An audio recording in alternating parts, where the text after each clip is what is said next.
qui parle a été doublement berger.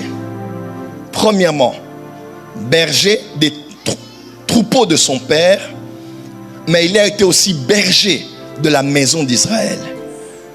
Il a été berger des animaux, il a été aussi berger des humains. Il sait ce que veut dire être un berger, tant pour les animaux que pour les humains. C'est tout ce qu'il a fait toute sa vie. Depuis qu'il était petit, il a été berger des animaux. Et lorsqu'il a un peu plus grandi, il est devenu berger des hommes jusqu'au soir de sa vie. Quelqu'un peut dire amen. Et lorsqu'il dit « l'Éternel est mon berger », il sait qui est un berger et il sait qui est une brebis.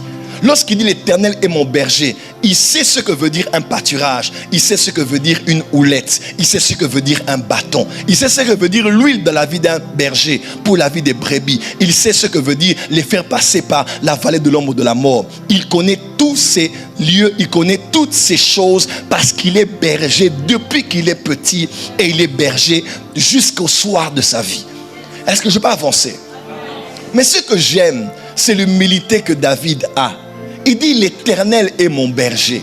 En d'autres termes, je peux être berger des brebis, mais je suis aussi brebis d'un berger. Je le redis encore. David savait qu'il peut être le berger des brebis. Il peut être celui qui conduit les brebis. Il peut être celui qui garde les brebis. Il peut être celui qui nourrit les brebis. Il peut être celui qui rassemble les brebis. Mais il sait que lui aussi à son tour, il est une brebis. Et il a un berger.